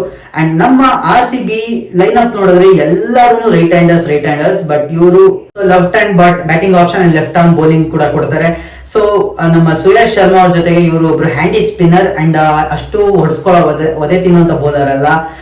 ಒಳ್ಳೆ ಲೈನ್ ಲೆಂತ್ ಕಂಟ್ರೋಲ್ ಇದೆ ಅಂಡ್ ಸ್ಮಾರ್ಟ್ ಬೌಲರ್ ಅಂತಾನೆ ಹೇಳ್ಬೋದು. ಹೇಗ್ ಬೌಲಿಂಗ್ ಮಾಡ್ಬೇಕು ಎಲ್ಲ ಹಾಕಿದ್ರೆ ನಾನು ಈ ಓವರ್ನ ಡಿಫೆನ್ಸಿವ್ ಆಗಿ ತಳ್ಬೋದು ಅಂತ ಅವ್ರಿಗೆ ಗೊತ್ತಿದೆ. ವಿಕೆಟ್ಸ್ ಬೀಳಲ್ಲ, ಬಟ್ ಸ್ಟಿಲ್ ತುಂಬಾ ಎಕನಾಮಿಕಲ್ ಬೌಲರ್ ಆಗಿರ್ತಾರೆ. ಅಂಡ್ ಇವ್ರು ಬಂದಿದ್ದು ಕೂಡ ನಮ್ಮ RCBಗೆ ಒಂದು ಪರ್ಫೆಕ್ಟ್ ಅಡಿಷನ್ ಅಂತಾನೆ ಹೇಳ್ಬೋದು. ಇದಾದ್ಮೇಲಿಂದ ನಮ್ಮಲ್ಲಿ ಇನ್ನೂ ಒಂದು ಲೆಫ್ಟ್ ಹ್ಯಾಂಡರ್ಗೆ ಸ್ಪಾಟ್ ಖಾಲಿ ಇತ್ತು. ಅಂಡ್ ಅದಕ್ಕೋಸ್ಕರ ನಾವು ನಿತೀಶ್ ರಾಣಾ ಅವರಿಂದ ತುಂಬಾ ಹೋದ್ವಿ. ಬಟ್ ರಾಜಸ್ಥಾನ್ ರಾಯಲ್ಸ್ ಅವರು ಬಿಟ್ಟು ಬಿಡದೆ 4.80 ಲಕ್ಷದವರೆಗೂ ತಳ್ಳಿದ್ರು. ಬಟ್ ಎಲ್ಲೋ ಒಂದ್ ಕಡೆ ಅವ್ರ ಮುಖದಲ್ಲಿ ಸಂತೋಷ ಅಂತ ಇರ್ಲಿಲ್ಲ ನಿತೀಶ್ ರಾಣಾ ಅವ್ರನ್ನ ಅವ್ರು ತಗೊಂಡಾಗ. ಬಿಕಾಸ್ ನನ್ಗೆ ಗೊತ್ತಿದ್ದಂಗೆ ಅವ್ರ ಟೀಮ್ ಆಲ್ರೆಡಿ ಸ್ಟ್ಯಾಕ್ ಅಪ್ ಆಗೋಗಿದೆ ಇಂಡಿಯನ್ ಬ್ಯಾಟ್ಸ್ಮನ್ ಗಳಿಂದ. ನಿತೀಶ್ ರಾಣಾ ಅವ್ರಿಗೆ ಚಾನ್ಸ್ ಇದೆಯಾ ಇಲ್ವಾ, ಸುಮ್ನೆ ಪ್ರೈಸ್ ರೈಸ್ ಮಾಡಕ್ಕೆ ಅವ್ರು ಎತ್ತಿದ್ರ ಗೊತ್ತಿಲ್ಲ. ಇವಾಗ ನಮ್ RCB ಅವ್ರು ಎತ್ತದಾಗೆಲ್ಲ ಯಾರೋ ಒಬ್ರು ಪ್ರೈಸ್ ರೈಸ್ ಮಾಡಕ್ ಬೇಕೋ ಬೇಡ ಪ್ರೈಸ್ ರೈಸ್ ಮಾಡ್ಬಿಡೋಣ ಇವ್ರಿಗೆ ಅಂತೇಳಿ ತುಂಬಾ ಜನ ಎತ್ತಿದ್ದುಂಟು. ಬಟ್ ಈ ಟೈಮ್ RCB ಅವರು ತಲೆಯಲ್ಲಿ ಒಂದು ಇಟ್ಕೊಂಡ್ ಬಂದಿದ್ರು, ಯಾವ್ದೇ ಕಾರಣಕ್ಕೂ ಯಾರಿಗೆ ಒಬ್ರಿಗೂ ಓವರ್ ಪೇ ಮಾಡ್ಲೇಬಾರ್ದು ನಾವು, ಅಥವಾ ಏನೇ ಪೇ ಮಾಡಿದ್ರು ಅದು ಒಂದು ಏನಂತಾರೆ ಸಮಾಧಾನಕರವಾಗಿರ್ಬೇಕೇ ಹೊರತು ಸಿಕ್ಕಾಪಟ್ಟೆ ಹೆವಿ ಸ್ಪೆಂಡ್ ಮಾಡ್ಬಿಟ್ರು ಇವರಿಂದ ಟೀಮ್ ಬ್ಯಾಲೆನ್ಸ್ ಹಾಳಾಗೋಯ್ತು ಅನ್ನೋ ತರ ಯಾರಿಗೂ ಮಾಡಬಾರ್ದು ಅಂತ. ಸೊ ಅದರಿಂದ ನಿತೀಶ್ ರಾಣಾ ಅವ್ರನ್ನ ಕೈ ಬಿಟ್ರು. ಬಟ್ ಇದಾದ್ಮೇಲಿಂದ ನೆಕ್ಸ್ಟ್ ನಾವು ಹೋದಂತ ಬಿಗ್ಗೆಸ್ಟ್ ಬೈ ನಮ್ಮ ಸೆಕೆಂಡ್ ಡೇ ಅಂತಂದ್ರೆ ಅದು ಬೌಲರ್ಸ್ ಗಳಲ್ಲಿ ಭುವನೇಶ್ವರ್ ಕುಮಾರ್ ಅವರು. ಸೊ ಎಸ್, ಫಸ್ಟ್ ಡೇ ನಮ್ಮ bowling line up actually Josh Hazlewood ಮಾತ್ರನೇ ಇದ್ರು. ಅಂಡ್ ರಸಿಕ್ ಸಲಾಮ್ ಅವ್ರು ತಗೊಂಡ್ವಿ, ಸುಯಶ್ ಶರ್ಮಾ ತಗೊಂಡ್ವಿ, ಯಶ್ ದಯಾಳ್ ಅವರಿದ್ರು. ಬಟ್ ಸ್ಟಿಲ್ ಬೌಲಿಂಗ್ ಅಲ್ಲಿ ಏನೋ ಒಂದು ಫ್ಲೇವರ್ ಮಿಸ್ಸಿಂಗ್ ಅಂತ ಇತ್ತು. ಆ ಫ್ಲೇವರ್ ಯಾವ್ದಪ್ಪ ಅಂತ ಅಂದ್ರೆ ಅದು ನಮ್ಮ ಇಂಡಿಯನ್ ಅಲ್ಲಿ ಒಬ್ಬ ಗನ್ ಬೌಲರ್. ಈ ಒಂದು ಲಿಸ್ಟ್ ಅಲ್ಲಿ ತುಂಬಾ ಜನ ಬೌಲರ್ಸ್ ಗಳಿದ್ರು. ಅದರಲ್ಲಿ ದೀಪಕ್ ಚಹಾರ್ ಅವರಿದ್ರು ಅಂಡ್ ಭುವನೇಶ್ವರ್ ಕುಮಾರ್ ಅವರು. ಅಂಡ್ ನಮ್ಮ ಚಿನ್ನಸ್ವಾಮಿಯಲ್ಲಿ ಇನಿಷಿಯಲ್ ಅಲ್ಲಿ ಸಿಕ್ಕಾಪಟ್ಟೆ ಸ್ವಿಂಗ್ ಸಿಗುತ್ತೆ. ಅಂಡ್ ಸಿರಾಜ್ ಅವರು ನಮ್ಗೆ ಗನ್ ಸ್ವಿಂಗ್ ಬೌಲರ್ ಆಗಿದ್ರು. ಅಂಡ್ ಸ್ಟಾರ್ಟಿಂಗ್ ಅಲ್ಲಿ 1-2 ವಿಕೆಟ್ಗಳನ್ನ ಕೂಡ ಕೊಡ್ತಾ ಇದ್ರು. ಸೊ ಅವ್ರನ್ನ ನಾವು RTM ಮಾಡ್ಲಿಲ್ಲ, ರಿಟೈನ್ ಕೂಡ ಮಾಡ್ಲಿಲ್ಲ. ಅವ್ರು 12.5 ಕೋಟಿಗೆ ಹೋದ್ರು. ಅಂಡ್ ಸಿಕ್ಕಾಪಟ್ಟೆ ಜನಕ್ಕೆ ಬೇಜಾರು ಕೂಡ ಇದೆ ಅಂತ ನಂಗೆ ಗೊತ್ತು. RTM ಮಾಡ್ಬೇಕಾಗಿತ್ತು ಸಿರಾಜ್ ಅವ್ರಿಗೂ, ನಮ್ಮ ಟೀಮ್ ನ ಮೇನ್ ಬೌಲರ್ ಅಂತ. ಬಟ್ ಅದೇ ರೀತಿಯಾದ ಒಂದು ಕೆಲಸನ ಇನ್ನೂ ಎಫೆಕ್ಟಿವ್ ಆಗಿ ಮಾಡಕ್ ಬರ್ತಾ ಇರೋದು ಯಾರಪ್ಪ ಅಂತಂದ್ರೆ ಅದು ಭುವನೇಶ್ವರ್ ಕುಮಾರ್ ಅವರು. ಇವರು ಜಸ್ಟ್ ಸ್ವಿಂಗ್ ಬೌಲರ್ ಅಲ್ಲ, ಸಿಕ್ಕಾಪಟ್ಟೆ ಬ್ರೈನಿ ಇವರು, ಬಿಕಾಸ್ ಇವರು 2 ಸೀಸನ್ ನಲ್ಲಿ ಪರ್ಪಲ್ ಕ್ಯಾಪ್ ನ ಪಡೆದಿದ್ದಾರೆ. ಅಂಡ್ ಚಾಂಪಿಯನ್ ಬೌಲರ್ SRH 2016ರಲ್ಲಿ ಚಾಂಪಿಯನ್ ಆದಾಗ ಇವರ ಬೌಲಿಂಗ್ ಇಂದಾನೆ ತುಂಬಾ ಮ್ಯಾಚ್ ಗಳನ್ನ ಗೆಲ್ಸಿದ್ದಾರೆ.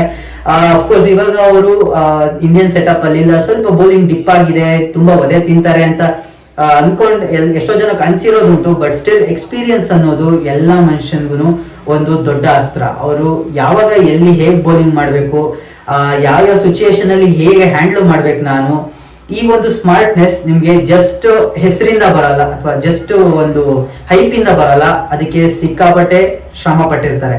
ಸೊ ಭುವನೇಶ್ವರ್ ಕುಮಾರ್ ಅವರು ಬಂದಿರೋದು ಜಸ್ಟ್ ನಮ್ಮ RCB ತಂಡಕ್ಕಲ್ಲ, ನಮ್ಮ RCB ಇರುವಂತ ಯಂಗ್ ಬೌಲರ್ಸ್ ಗಳಾದಂತ ಯಶ್ ದಯಾಳ್ ಹಾಗೂ ರಸಿಕ್ ಸಲಾಂ ಅವ್ರಿಗೂ ಒಂದು ದೊಡ್ಡ ಅಡ್ವಾಂಟೇಜ್. ಹೇಗೆ ಯಾವ ಟೈಮಲ್ಲಿ ಹೇಗೆ ಬೌಲಿಂಗ್ ಮಾಡಬೇಕು, ಯಾವ ಸಿಚುಯೇಷನ್ ಹೇಗೆ ಡೀಲ್ ಮಾಡಬೇಕು ಅನ್ನೋದನ್ನ ಅವರು ಕೂಡ ಕಲಿತಾರೆ ಇವ್ರನ್ನ ನೋಡ್ತಾ. ಸೊ ಒಂದು ಗ್ರೇಟ್ ಎಡಿಷನ್ ನಮ್ಮ ಬೌಲಿಂಗ್ ಲೈನ್ ಅಪ್ಗೆ. ಅಂಡ್ ನಮ್ಮ ಬೌಲಿಂಗ್ ನ ಲೀಡ್ ಮಾಡುವಂತ ಬೌಲರ್ ಇವ್ರು ಬೌಲಿಂಗ್ ಮಾಡ್ತಾರೆ, ನಮ್ಗೆ ಸ್ವಲ್ಪ ಸಮಾಧಾನ ಇರುತ್ತೆ, ಇಲ್ಲಪ್ಪ ಇವರು ಓವರ್ಗೆ 20-30 ಹೊಡ್ಸ್ಕೊಳ್ಳೋ ಬೌಲರ್ ಅಲ್ಲ.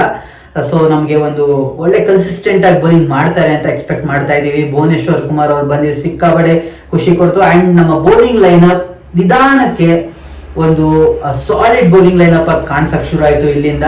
ಅಂಡ್ ಇದಾದ್ಮೇಲಿಂದ ನಾವು ಅಂತ ದೊಡ್ಡ ಬೈಗಳನ್ನ ಯಾವ್ದು ಮಾಡಿದ್ರೆ, ನೆಕ್ಸ್ಟ್ ಮಾಡಿದ್ದಂದ್ರೆ ಟಿಮ್ ಡೇವಿಡ್ ಅವ್ರನ್ನ ತಗೊಂಡ್ವಿ 3 ಕೋಟಿಗೆ. ಅಂಡ್ ಒಳ್ಳೆ ಫಿನಿಶರ್ ಇವರು. ರೀಸೆಂಟ್ ಇಯರ್ಸ್ ಅಲ್ಲಿ ಅಷ್ಟು ಪರ್ಫಾರ್ಮೆನ್ಸ್ ಬಂದಿಲ್ಲ ಅಂತ ಹೇಳಿದ್ರು ಕೂಡ ಅವ್ರು ಇವಾಗಿನ ಬ್ಯಾಟಿಂಗ್ ಸ್ಟ್ರೈಕ್ ರೇಟ್ ಕೂಡ 170 ಇದೆ. ಅಂಡ್ ಇವನ್ ಅವರ ಇಂಟರ್ನ್ಯಾಷನಲ್ ಸ್ಟ್ರೈಕ್ ರೇಟ್ ಕೂಡ 160+ ಅಲ್ಲಿದೆ. ಅಂಡ್ ಆವರೇಜಸ್ ಆಬ್ವಿಯಸ್ಲಿ ಇವ್ರು ಬರೋ ಆರ್ಡರ್ಗೆ ನಾವು ಆವರೇಜ್ ನೋಡಕ್ ಆಗಲ್ಲ. ಇವ್ರು ಬರೋದೇ ಬಂದಿ ಕೂಡಲೇ 4 6 ಹೊಡಿಬೇಕು, 10 ಬಾಲ್ 25-30 ಈ ರೀತಿ ಹೊಡೆದು ಸ್ಕೋರ್ನ ರೈಸ್ ಮಾಡಬೇಕು ಅಂತ. ರೀಸೆಂಟ್ ಮುಂಬೈ ಇಂಡಿಯನ್ಸ್ಗೆ ಅಷ್ಟು ಚೆನ್ನಾಗಿ ಆಡಿರ್ಲಿಲ್ಲ, ಅದಕ್ಕೆ ಅವ್ರನ್ನ ಕೈ ಬಿಟ್ಟಿದ್ರು. ಅಂಡ್ ಬೇರೆ ಜಗತ್ತಿನಲ್ಲಿ ಎಲ್ಲಾ ಲೀಗ್ಸ್ ಆಡ್ತಾರೆ, ಸ್ವಲ್ಪ ಇವಾಗ ಫಾರ್ಮ್ ಡಿಪ್ ಆಗಿದೆ ಅಂತಾನೆ ಕೇಳಿ ಬರ್ತಿದೆ. ನೋಡೋಣ, ನಮ್ಮ RCB ಚಿಕ್ ಸ್ಟೇಡಿಯಂ ಅಲ್ಲಿ ಅವರು ಫಾರ್ಮ್ ಬರೋಕೆ ತುಂಬಾ ಒಳ್ಳೆ ಚಾನ್ಸ್ ಇದೆ. ಅಂಡ್ ಇದಾದ್ಮೇಲೆ ನಾವು ತಗೊಂಡಂತ ಇನ್ನೊಬ್ಬ ಪ್ಲೇಯರ್ ಅಂದ್ರೆ ಜೇಕಬ್ ಬೆಥೆಲ್ ಅಂತ. ಜೇಕಬ್ ಬೆಥೆಲ್ ರೀಸೆಂಟ್ ಆಗಿ ಒಬ್ಬ ಸೆನ್ಸೇಷನ್ ಅಂತಾನೆ ಹೇಳ್ಬೋದು ಇಂಗ್ಲೆಂಡ್ ಕ್ರಿಕೆಟ್ ನಲ್ಲಿ. ತುಂಬಾನೇ ಯಂಗ್ ಪ್ಲೇಯರ್, 20-21 ಇಯರ್ಸ್ ಅಷ್ಟೇನೆ. ಲೆಫ್ಟ್ ಹ್ಯಾಂಡೆಡ್ ಬ್ಯಾಟ್ಸ್ಮನ್, ಬೌಲಿಂಗ್ ಕೂಡ ಮಾಡ್ತಾರೆ. ಬಟ್ ಇವ್ರಿಗಿರುವಂತ ಒಂದು ಅಡ್ವಾಂಟೇಜ್ ಏನಪ್ಪಾ ಅಂತಂದ್ರೆ ಅದು ಇವರ ವೈಡ್ ವೆರೈಟಿ ಆಫ್ ಶಾಟ್ಸ್. ಅವರು ಸ್ವಿಚ್ ಹಿಟ್ ಹೊಡಿತಾರೆ, ಸ್ವೀಪ್ ಮಾಡ್ತಾರೆ. ಅಂಡ್ ಇವರ ಸ್ಟ್ರೈಕ್ ರೇಟ್ ಕೂಡ 167+ ಅಲ್ಲಿದೆ. ರೀಸೆಂಟ್ ಆಗಿ ಅವರು T20 ಡೆಬ್ಯೂ ಮಾಡಿದ್ರು, ODI ಡೆಬ್ಯೂ ಮಾಡಿದ್ರು. ಅಂಡ್ ಇನ್ನೇನು ಈ ತಿಂಗಳಲ್ಲೇನೆ ಟೆಸ್ಟ್ ಡೆಬ್ಯೂನು ಮಾಡ್ತಿದ್ದಾರೆ. ಆಲ್ಮೋಸ್ಟ್ 3 ತಿಂಗಳಲ್ಲಿ ಎಲ್ಲಾ ಫಾರ್ಮೆಟ್ ಅಲ್ಲೂ ಡೆಬ್ಯೂ ಮಾಡಿದ್ದಾರೆ. ಅಂಡ್ ಇವಾಗ ಅವರು ಇಂಗ್ಲೆಂಡ್ ಟೀಮ್ ನ ಮೇನ್ ಪ್ಲೇಯರ್ ಆಗಿ ಆಡ್ತಾ ಇದ್ದಾರೆ. ಅಂಡ್ ಫ್ಯೂಚರ್ ಇಂಗ್ಲೆಂಡ್ ಸ್ಟಾರ್ ಅಂತಾನೆ ಇವ್ರನ್ನ ಗುರುತಿಸ್ತಾರೆ ಎಲ್ಲಾರು. ಮೋ ಬೊಗಾಟ್ ಅವರು ನಮ್ಮ RCB director of cricket department ಅಲ್ಲಿ ಇರೋರು. ಅಂಡ್ ಅವರ ಒಂದು ಮೇಜರ್ ಸಜೆಷನ್ ಅನ್ನೋದ್ರಲ್ಲಿ ಯಾವುದೇ ರೀತಿಯಾದ ಒಂದು ಇದೆ ಡೌಟೇ ಇಲ್ಲ ಇದು. ಅಂಡ್ ಹೋಪ್ಫುಲಿ ಇವರು ನಮ್ಮ RCB ಕೂಡ ಒಬ್ಬ ದೊಡ್ಡ ಸ್ಟಾರ್ ಆಗಿ ಬೆಳೀಲಿ ಅನ್ನೋದು ನಮ್ಮ ಅನಿಸಿಕೆ. ಸೊ ಜೇಕಬ್ ಬೆಥೆಲ್ ಅವ್ರ ಮೇಲೆ ತುಂಬಾನೇ ಹೋಪ್ಸ್ ಇದೆ. ಅಂಡ್ ಹೋಪ್ಫುಲಿ ಅವರು ನಂಬರ್ 3 ಬ್ಯಾಟಿಂಗ್ ಆಡ್ತಾರೆ ಅಂತ ನನ್ನ ಅನಿಸಿಕೆ. ಬಿಕಾಸ್ ಟಿಮ್ ಡೇವಿಡ್ ಅವರು ಫಾರ್ಮ್ ಔಟ್ ಆಗಿದ್ರೆ ಜೇಕಬ್ ಬೆಥೆಲ್ ಅವ್ರನ್ನ ನಾವು ತರಬಹುದು ಯಾವುದೇ ಟೈಮಲ್ಲಿ ಬೇಕಾದ್ರೂ. ಅಂಡ್ ಇದಾದ್ಮೇಲೆ ನಾವು ನೆಕ್ಸ್ಟ್ ಫಿಲ್ಅಪ್ ಮಾಡೋದಕ್ಕೆ ಅಂತ ಕೆಲವೊಂದು ಪ್ಲೇಯರ್ಸ್ ಗಳನ್ನ ತಗೊಂಡ್ವಿ. ಕೆಲವೊಂದು ಹೆಸರು ಹೇಳಿದ್ರೆ ಬೇಜಾರಾಗಬಹುದು, ಬಿಕಾಸ್ ಅದರಲ್ಲಿ ಮನೋಜ್ ಭಾಂಡೆಗೆ ಬರ್ತಾರೆ, ದೇವದತ್ ಪಡಿಕ್ಕಲ್ ಬರ್ತಾರೆ. ಏನ್ ಗುರು ಇವನು ಕರ್ನಾಟಕ ಪ್ಲೇಯರ್ಸ್ ನೆಲ್ಲ ತುಂಬಸಕ್ ತಗೊಂಡೋದ್ರೆ ಅಂತ ಹೇಳ್ತೀರಾ? 100% ಇವನ್ನ ತುಂಬಸಕ್ಕೆ ತಗೊಂಡಿರೋದು. ಕರ್ನಾಟಕ ರಾಜ್ಯೋತ್ಸವ, ಯುಗಾದಿ ಹಬ್ಬ, ಶಿವರಾತ್ರಿ, ದೀಪಾವಳಿ ಇದಕ್ಕೆಲ್ಲ ವಿಶ್ ಮಾಡೋದಕ್ಕೆ ಇಬ್ರು ಕನ್ನಡಿಗರು ಯಾವಾಗ್ಲೂ ಇಟ್ಕೊಂಡಿರ್ತಾರೆ ನಮ್ಮ RCB ಅವರು. ಅದೇ ಕೆಲಸನ ಈ ಟೈಮ್ ಮಾಡಿದ್ದಾರೆ. ಅಂಡ್ ಇದಾದ್ಮೇಲಿಂದ ನೆಕ್ಸ್ಟ್ ಬೇರೆ ಬ್ಯಾಕಪ್ಸ್ ಅಂತ ನೋಡೋದಿದ್ರೆ ಫಾರಿನರ್ಸ್ ಗೆ ಸಕ್ಕತ್ತಾಗಿರೋ ಬ್ಯಾಕಪ್ಸ್ ನ ಇಟ್ಟಿದ್ದಾರೆ ಅಂತಾನೆ ಹೇಳ್ಬೋದು. ಲಿಯಾಮ್ ಲಿವಿಂಗ್ಸ್ಟೋನ್ ಅವ್ರಿಗೆ ರೊಮಾರಿಯೋ ಶೆಪರ್ಡೋನ ಇಟ್ಟಿದ್ದಾರೆ. ಟಿಮ್ ಡೇವಿಡ್ ಅವ್ರಿಗೆ ಜೇಕಬ್ ಬೆಥೆಲ್ ನ ಇಟ್ಟಿದ್ದಾರೆ. ಅಂಡ್ ಜಾಶ್ ಹೇಜಲ್ವುಡ್ ಅವ್ರಿಗೆ ಲುಂಗಿ ಎಂಗಿಡಿ ಮತ್ತೆ ನುವಾನ್ ತುಷಾರ. ಇವರು ಸೇಮ್ ಮಲಿಂಗ ತರ ಆಕ್ಷನ್ ಇರುವಂತ ಬೌಲರ್, ಸ್ಲಿಂಗಿ ಆಕ್ಷನ್. ಹ್ಯಾಟ್ರಿಕ್ ಕೂಡ ತೆಗೆದಿದ್ದಾರೆ ಇಂಟರ್ನ್ಯಾಷನಲ್ ಕ್ರಿಕೆಟ್ ಅಲ್ಲಿ. T10 ನಲ್ಲಿ ಸಖತ್ ಗನ್ ರೆಕಾರ್ಡ್ ಇದೆ. ಸ್ವಲ್ಪ ಪತಿರಾಣ ಅವರು ಹೇಗೆ ಈಗ ಇವರು ಚೆನ್ನೈಗೆ ಆಡ್ತಿದಾರೋ ಅದೇ ರೀತಿಯಾದ ಬೌಲರ್ ಇವರು. ಅಂಡ್ ಓವರ್ ದ ಇಯರ್ಸ್ ಇನ್ನು ಅಕ್ಯುರಸಿ ಎಲ್ಲ ಚೆನ್ನಾಗಾದ್ರೆ ಸಿಕ್ಕಾಪಟ್ಟೆ ಗನ್ ಬೌಲರ್ ಆಗ್ತಾರೆ ಅನ್ನೋದ್ರಲ್ಲಿ ಯಾವುದೇ ರೀತಿಯಾದ ಸಂದೇಹ ಇಲ್ಲ. ಸ್ವಲ್ಪ ಅಕ್ಯುರಸಿ ಕಮ್ಮಿ ಇದೆ, ಅಲ್ಲಲ್ಲಿ ಮಿಸ್ ಮಾಡ್ತಾರೆ. ಸ್ಲಿಂಗಿ ಆಕ್ಷನ್ ಇರೋದ್ರಿಂದ ಕೆಲವೊಂದು ಟೈಮ್ ಅನ್ಕೊಂಡಿದ್ದ ಜಾಗದಲ್ಲೇ ಬಾಲ್ ಬೀಳಲ್ಲ.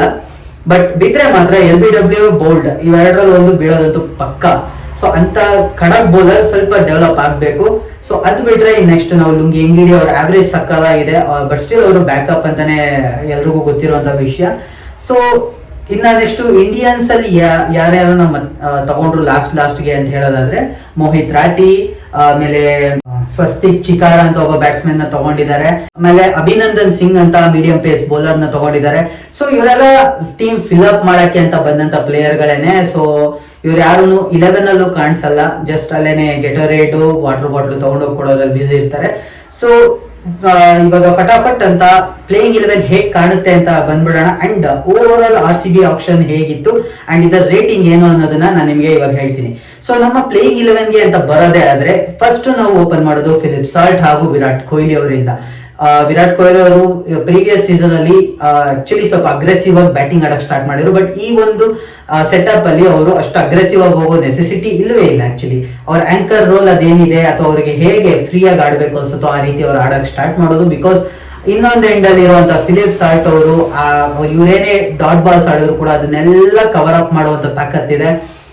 ವಿರಾಟ್ ಕೊಹ್ಲಿ ಅವರು ಈವನ್ 12 balls 20 ಹೊಡೆದ್ರು ಕೂಡ ಅವ್ರು ಇನ್ನು ಉಳಿದಿದ್ದ ಬಾಲ್ಸ್ ಅಲ್ಲಿ 15 ಹಾಕಿರ್ತಾರೆ. ಪವರ್ ಪ್ಲೇ ನಲ್ಲಿ ಸಖತ್ ಯುಟಿಲೈಸ್ ಮಾಡ್ಕೋತಾರೆ. ಇವ್ರಾದ್ಮೇಲಿಂದ ಬರೋದಂದ್ರೆ ಅದು ರಜತ್ ಪಟಿದಾರ್ ಅವರು. ಅಂಡ್ ಆ ಟೈಮ್ ಅಲ್ಲಿ ಸ್ವಲ್ಪ ಸ್ಪಿನ್ ಇಂಟ್ರೊಡ್ಯೂಸ್ ಕೂಡ ಆಗಿರುತ್ತೆ ಬಿಕಾಸ್ ಮಿಡ್ಲ್ ಓವರ್ಸ್ ಅಲ್ಲಿ.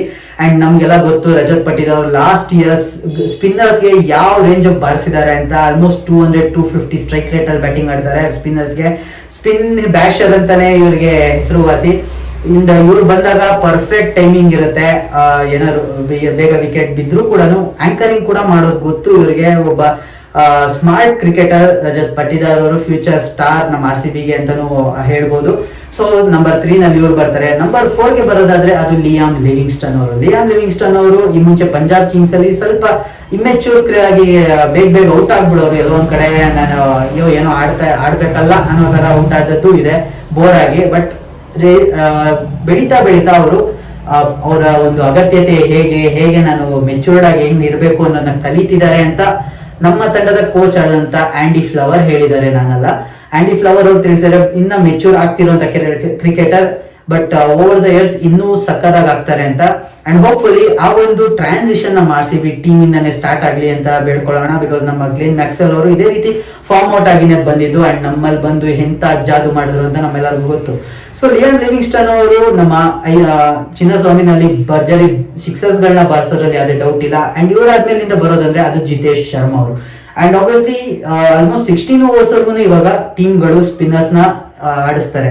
16-17 ಓವರ್ಸ್ ವರ್ಗು ಜಿತೇಶ್ ಶರ್ಮಾ ಅವರು ಸಿಕ್ಕಾಪಟ್ಟೆ ಒಳ್ಳೆ ಸ್ಪಿನ್ ಬ್ಯಾಟಿಂಗ್ ಆಡ್ತಾರೆ ಅಂತ ಕೇಳ್ಪಟ್ಟಿದೀವಿ. ಅಂಡ್ ಹೋಪ್ಫುಲಿ ಇವರು ಇಲ್ಲಿವರೆಗೂ ಮ್ಯಾನೇಜ್ ಮಾಡಿ ಅಂಡ್ ಇವರೇ ಫಿನಿಶ್ ಮಾಡಿದ್ರೆ ಇನ್ನ ಸೂಪರ್. ಇವ್ರು ಫಿನಿಶ್ ಮಾಡಕ್ ಆಗಿಲ್ಲ ಅಂದ್ರೂ ಕೂಡ ನಮ್ಗೆ ನೆಕ್ಸ್ಟ್ ಟಿಮ್ ಡೇವಿಡ್ ಅವರು ಇದ್ದಾರೆ. ಟಿಮ್ ಡೇವಿಡ್ ಅವರು ಕೂಡ ತುಂಬಾನೇ ಪವರ್ಫುಲ್ ಹಿಟ್ಟರ್, ಸಿಕ್ಕಾಪಟ್ಟೆ ಸ್ಟ್ರೆಂತ್ ಇದೆ. ಜಸ್ಟ್ ಮಜಲ್ ಇದು ಟೆಕ್ನಿಕ್ ಬೇಕು ಅಂತ ಏನಿಲ್ಲ, ಮಜಲ್ ಪವರ್ ಇಂದಾನೆ ಅವರು ಬಾಲ್ ನ ಔಟ್ ಸೈಡ್ ದ ಗ್ರೌಂಡ್ ಕಳಿಸುವಷ್ಟು ತಾಕತ್ತಿದೆ. ಇವರಾದ್ಮೇಲಿಂದ ಕೃಣಾಲ್ ಪಾಂಡ್ಯ ಅವರು ಇದ್ದಾರೆ. ನೆಕ್ಸ್ಟ್ ಕೃಣಾಲ್ ಪಾಂಡ್ಯ ಅವರು ಒಬ್ಬ handy batsman and very good allrounder batsman, bowler allrounder ಕೂಡ. ಅಂಡ್ ಇವ್ರು ಬೇಕು ಅಂದ್ರೆ ನಾವು ನಂಬರ್ 3ಗೆ ನಂಬರ್ 4ಗೆ ಎಲ್ಲಿ ಬೇಕೋ ಫ್ಲೋಟ್ ಔಟ್ ಮಾಡ್ಬೋದು. ಯಾವಾಗಾದ್ರು ಬರೀ ರೈಟ್ ಹ್ಯಾಂಡ್ ಡಾಮಿನೇಟ್ ಇದ್ದಾಗ ಒಬ್ಬರು ಸ್ಪಿನ್ನರ್ ಗಳು ಕಾಟ ಕೊಡ್ತಿರ್ತಾರೆ. ಅಂಡ್ ಅವಾಗ ಇವ್ರನ್ನ ನಾವು ಮೇಲೆ ಸೆಂಡ್ ಮಾಡಿ ಆ ಒಂದು ಸ್ಪಿನ್ ಏನು ಥ್ರೆಟ್ ಇರುತ್ತೆ ಅದನ್ನ ನೆಗೆಟ್ ಮಾಡ್ಕೋಬಹುದು. ಅಂಡ್ ಇದಾದ್ಮೇಲಿಂದ next Josh Hazlewood, Bhuvneshwar Kumar and Yash Dayal ಅವರು ಲಾಸ್ಟ್ ಇಯರ್ ತುಂಬಾ ಇಂಪ್ರೆಸ್ ಮಾಡಿದ್ರೆ, ಅವ್ರು ಬೇಕೇ ಬೇಕು ನಮ್ಮ RCB ಟೀಮ್ಗೆ. ಸುರೇಶ್ ಶರ್ಮಾ ಒಬ್ಬರೇ ಲೆಗ್ ಸ್ಪಿನ್ನರ್, ಸಿಕ್ಕಾಬಳೆ ಚೆನ್ನಾಗಿ ಮಾಡಿದ್ದಾರೆ. ಅಂಡ್ ಹೋಪ್ಫುಲಿ ಅವ್ರಿಗೆ ಈ ಒಂದು IPL ಫುಲ್ ಚಾನ್ಸ್ ಸಿಕ್ಕಿ ಇನ್ನೂ ಸಖತ್ ಪ್ರೂವ್ ಮಾಡ್ಲಿ ಅಂತ ಬೇಡ್ಕೊಳ್ಳೋಣ. ಸೊ ಟೋಟಲ್ ಎಷ್ಟಾಯ್ತು ಅಂದ್ರೆ ಸಾಲ್ಟ್, ಕೊಹ್ಲಿ 2 ಆಯ್ತು, ರಜತ್ ಪಟಿದಾರ್, ಆಮೇಲಿಂದ ಇವರು Liam Livingstone, Jitesh Sharma, Tim David, next Bhuvneshwar Kumar, Krunal Pandya, Bhuvneshwar Kumar, Josh Hazlewood and Yash Dayal, Suyash Sharma 11 ಆಯ್ತು. ಅಂಡ್ ನಾವು ಇನ್ನ ಇಂಪ್ಯಾಕ್ಟ್ ಪ್ಲೇಯರ್ ಗೆ ಬರೋದಾದ್ರೆ ಬೇಸ್ಡ್ ಆನ್ ದ ಸಿಚುಯೇಷನ್ ಬೇಕಾ ಪಡಿಕಲ್ ನ ಯೂಸ್ ಮಾಡಬಹುದು, ಮನೋಜ್ ಬಾಂಡಗೆ ಯೂಸ್ ಮಾಡಬಹುದು, ಇಲ್ಲ ರಸೀಕ್ ಧಾರ್, ಸಲಾಂ ಅವ್ರು ಯಾರನ್ನ ತಗೊಂಡಿದೀವಿ ಅವ್ರನ್ನ ಯೂಸ್ ಮಾಡಬಹುದು. ಇವರು 3 ಜನ ನಮ್ಗೆ ಪ್ರಾಬಬ್ಲಿ ಇದು ಒಂದು ಸಬ್ಸ್ಟಿಟ್ಯೂಟ್ ಇಂಪ್ಯಾಕ್ಟ್ ಲಿಸ್ಟ್ ಅಲ್ಲಿ ಬರ್ತಾರೆ. ಸೊ ಓವರ್ ಆಲ್ ಟೀಮ್ ಹೀಗಿದೆ. ಅಂಡ್ ವಾರ್ಡ್ ಬಗ್ಗೆ ನಾವು ಇಷ್ಟೊತ್ತು ಡಿಸ್ಕಸ್ ಮಾಡಿದ್ವಿ. ಸೊ ನನ್ಗೆ ಏನನ್ಸ್ತು ಅಂತಂದ್ರೆ ನಮ್ಮ RCB ಅವರು ರೀಸೆಂಟ್ ಇಯರ್ಸ್ ಅಲ್ಲೇ ಮಾಡಿದಂತ ಒಂದು ಬೆಸ್ಟ್ ಆಪ್ಷನ್ ಅಂತಾನೆ ನಂಗನ್ಸ್ತು. ಇನಿಷಿಯಲ್ ಡೇಸ್ ಅಲ್ಲಿ ತುಂಬಾನೇ ಹೇಟ್ ಬಂದಾಗ ಫಸ್ಟ್ ಡೇ ನಾನು ಅನ್ಕೋತಾ ಇದ್ದೆ ಇನ್ನ ಪ್ಲೇಯರ್ಸ್ ಗಳಿದ್ದಾರೆ ಯಾಕೆ ಇಷ್ಟೊಂದು ಓವರ್ ರಿಯಾಕ್ಟ್ ಮಾಡ್ತಿದ್ದಾರೆ ಎಲ್ಲರೂ ಅಂತ. ಬಟ್ ಸೆಕೆಂಡ್ ಡೇ ಮುಗೀತಿದ್ದಂಗೆನೆ ಎಲ್ರಿಗೂ ಒಂದು ಕ್ಲಾರಿಟಿ ಸಿಕ್ತು. ನಮ್ಮ RCB ಅವರು ಈ ಬಾರಿ ದೊಡ್ಡ ಹೆಸರುಗಳು ಹೋಗಿಲ್ಲ, ಅಥವಾ ಇವರಿದ್ರೆ ಸೂಪರ್ ಆಗಿರುತ್ತೆ ಅಂತ ನಮ್ಗೆ ಯಾರು ಅನಿಸ್ತಿರೋ ಅವ್ರು ಯಾರಿಗೂ ಹೋಗ್ಲಿಲ್ಲ. ಇನ್ಫ್ಯಾಕ್ಟ್ ಎಲ್ಲರಿಗೂ ಈಕ್ವಲ್ ಆಗಿ ಸ್ಪೆಂಡ್ ಮಾಡಿದ್ದಾರೆ ಪರ್ಸ್ನ. ಟು ಬಿ ಹಾನೆಸ್ಟ್ 6 ಕೋಟಿ 5 ಕೋಟಿ 11 ಕೋಟಿ 10 ಕೋಟಿ 12.5 crores is the highest we have paid ಈ ಒಂದು ಆಪ್ಷನ್ ಅಲ್ಲಿ. ಪ್ರೀವಿಯಸ್ ಆಪ್ಷನ್ ಎಲ್ಲ ನಾವು 18-20 ಕೋಟಿನೇ ಕೊಟ್ಬಿಡ್ತಿದ್ವಿ ಒಬ್ಬ ಪ್ಲೇಯರ್ಗೆ. ಪ್ಯಾಟ್ ಕಮಿನ್ಸ್ ಅವ್ರಿಗಂತೂ 20 ಕೋಟಿವರೆಗೂ ಹೋಗಿದ್ವಿ. ಅಂಡ್ ಈ ಇಯರ್ ನಾವು ಆ ರೀತಿ ತಪ್ಪು ಕೆಲಸ ಮಾಡಲಿಲ್ಲ. ಗುಡ್ ಪ್ಲೇಯರ್ಸ್ಗೆ ಗುಡ್ ಅಮೌಂಟ್ ಕೊಟ್ಟು ತಗೊಂಡಿದೀವಿ. ಅಂಡ್ ಎಲ್ಲರೂ ಕಾಂಟ್ರಿಬ್ಯೂಟ್ ಮಾಡುವಂತ ಪ್ಲೇಯರ್ಗಳೇ ಹೊರತು ಇವ್ರು ಹೊಡಿಲಿಲ್ಲ ಟಾಪ್ 3 ಹೋದ್ರೆ ಮುಗೀತ್ ನಮ್ಮ ಬ್ಯಾಟಿಂಗ್ ಹೊಟ್ಟೋಯ್ತು, ಅಥವಾ ಈ ಒಬ್ಬ ಬೌಲರ್ ಹೊಡ್ಸ್ಕೊಂಡ್ರೆ ನಮ್ಮ ಇಡೀ ಬೌಲಿಂಗ್ ಬಿದ್ದೋಯ್ತು, ಇನ್ಯಾರು ಇಲ್ಲ, ಈ ತರ ಒಂದು ಸಿಚುಯೇಷನ್ ಅಲ್ಲಿ ನಮ್ಮ RCB ಅವರು ಇವಾಗ ಇಲ್ಲ. ಸೊ ಅದಕ್ಕೆ ನಾನು RCB ಮ್ಯಾನೇಜ್ಮೆಂಟ್ಗೆ ಥ್ಯಾಂಕ್ಸ್ ಹೇಳ್ತೀನಿ. ನಾವೇನು ಒಂದು ಪ್ಯಾಟರ್ನ್ ನ ಇಷ್ಟು ವರ್ಷ ಫಾಲೋ ಮಾಡ್ಕೊಂಡು ಬಂದಿದ್ವಿ ಅದನ್ನ ಬ್ರೇಕ್ ಮಾಡಿದ್ದಾರೆ. ಕಂಪ್ಲೀಟ್ ಹಿಟರ್ಸ್ ನ ತಗೊಂಡಿದ್ದಾರೆ. ಬಿಕಾಸ್ ನಮ್ಮ ಚಿನ್ನಸ್ವಾಮಿ ಸ್ಟೇಡಿಯಂ ಚಿಕ್ಕದಿರೋದ್ರಿಂದ ಎಲ್ಲ ಹಿಟರ್ಸ್ ಇದ್ರೆ ಎಲ್ಲ ಬಾಲ್ ಔಟ್ ಸೈಡ್ ದ ಗ್ರೌಂಡೇ ಕಳಿಸಬಹುದು. ಅಂಡ್ ಬೌಲಿಂಗ್ ಅಲ್ಲಿ ತುಂಬಾ ಸ್ಮಾರ್ಟ್ ಮೀಡಿಯಂ ಪೇಸರ್ಸ್ ನ ತಗೊಂಡಿದ್ದಾರೆ. ವೆರಿ ಫಾಸ್ಟ್ ಬೌಲರ್ಸ್ 150 km/h ಹಾಕೋರು ತಗೊಂಡಿಲ್ಲ. ಎಲ್ಲರೂ ಮೀಡಿಯಂ ಪೇಸ್ ತುಂಬಾ ಸ್ಮಾರ್ಟ್ ಬೌಲರ್ಸ್ ನ ತಗೊಂಡಿದ್ದಾರೆ. ಹೋಪ್ಫುಲಿ ಈ ಟೀಮ್ ನಮ್ಮ ಏನಂತಾರೆ ಟ್ರೋಫಿಯ ಒಂದು ಬರನ ನೀಗ್ಸುತ್ತಾ ನೋಡೋಣ. ಅಂಡ್ ಈ ಟೀಮ್ಗೆ ನಾನು ಕೊಡ್ತೀನಿ 9/10 ಬಿಕಾಸ್ ಈ ಒಂದು ಆಕ್ಷನ್ ಆ ಒಂದು ಪ್ಲೇಯರ್ಸ್ಗಳು ರಿಪ್ಲೇಸ್ಮೆಂಟ್ಸ್ ಎಲ್ಲರೂ ಸಿಕ್ಕಾಬಾಡೆ ಚೆನ್ನಾಗಿದ್ದಾರೆ. ಸ್ಪಿನ್ ಅಲ್ಲಿ ಸ್ವಲ್ಪ ಡೌನ್ ಅಂತಾನೆ ಹೇಳ್ಬೋದು, ಬಟ್ ನಮ್ಮ ಫಾಸ್ಟ್ ಬೌಲರ್ಸ್ ಕೂಡ ತುಂಬಾ ಸ್ಲೋ ಮಾಡುವಂತ ಒಂದು ತಾಕತ್ತಿದೆ. ಸೊ ಅಲ್ಲಿ ಅದು ನೆಗೆಟ್ ಆಗುತ್ತೆ ಅನ್ನೋ ನನ್ನ ಅನಿಸಿಕೆ. ಸೊ ನೋಡೋಣ ಈ ಟೀಮ್ ಎಲ್ಲಿವರೆಗೂ ಹೋಗುತ್ತೆ ಅಂತ. ಅಂಡ್ ಹೋಪ್ಫುಲಿ ಈ ಬಾರಿ IPL ಕೂಡ ನಮಗೆ ಸಿಕ್ಕಾಬಳೆ ಚೆನ್ನಾಗುತ್ತೆ ಅನ್ನೋ ಒಂದು ಕಾನ್ಫಿಡೆನ್ಸ್ ಇದೆ. ಬಿಕಾಸ್ ಲಾಸ್ಟ್ ಇಯರ್ ನಮ್ಮ ಹತ್ರ ಬೌಲರ್ಗಳೇ ಇರಲಿಲ್ಲ, ಅಂತದ್ದು ನಾವು ಪ್ಲೇ ಆಫ್ ವರ್ಗೂ ಹೋದ್ವಿ. ಈ ಬಾರಿ ಒಳ್ಳೆ ಟೀಮ್ ಇದೆ. ಅಂಡ್ ಸ್ವಪ್ನಿಲ್ ಸಿಂಗ್ ಅವ್ರು ಕೂಡ ನಾವು ತಗೊಂಡಿದ್ದೀವಿ. ಅಂಡ್ ಅವ್ರು ನಮ್ಮ ಲಕ್ಕಿ ಚಾರ್ಮ್ ಅಂತಾನೆ ಹೇಳ್ಬೋದು. ಸೊ ನೋಡೋಣ ಈ ಬಾರಿ IPL ಹೇಗೆ ಹೋಗುತ್ತೆ ಅಂತ. ಸೊ ಎಸ್, ಇದಿಷ್ಟು ಈ ಬಾರಿ IPL RCB ಆಕ್ಷನ್ ನ ಒಂದು ಬ್ರೀಫ್ ಎಕ್ಸ್ಪ್ಲನೇಷನ್. ನಿಮ್ಮೆಲ್ಲರಿಗೂ ಇದು ಇಷ್ಟ ಆಗುತ್ತೆ ಅಂತ ಅನ್ಕೊಂಡಿದೀನಿ. ಸೊ ಬೇರೆ ಟೀಮ್ಗಳದ್ದು ಬೇಕು ಅಂದ್ರೆ ಕಮೆಂಟ್ ಸೆಕ್ಷನ್ ಅಲ್ಲಿ ತಿಳಿಸಿ, ಬೇರೆ ಏನು ಮಾಡಿ ಅಂತ. ಅವಾಗ ನಾನು ಡೀಟೇಲ್ ಆಗಿ ಮಾಡ್ತೀನಿ, ಅಥವಾ ಇನ್ನೊಂಚೂರು ಕಟ್ ಮಾಡಿ ಎಲ್ಲ ಆಕ್ಷನ್ ಸ್ಟೋರಿ ಎಲ್ಲ ಹೇಳಲ್ಲ. ಟೀಮ್ದು ಹೇಗೆ ಕಾಂಪೋಸಿಷನ್ ಇದೆ ಅಂಡ್ ಅವ್ರ 11 ಹೇಗೆ ಬರ್ತಿದೆ, ಅವ್ರಿಗೆ ಎಷ್ಟು ಚಾನ್ಸ್ ಇದೆ ಅಂತ ಹೇಳ್ತೀನಿ. ಸೊ ಎಸ್, ಮತ್ತೆ ಸಿಗೋಣ. ಎಲ್ಲರಿಗೂ ಒಳ್ಳೇದಾಗ್ಲಿ. ನಮಸ್ಕಾರ.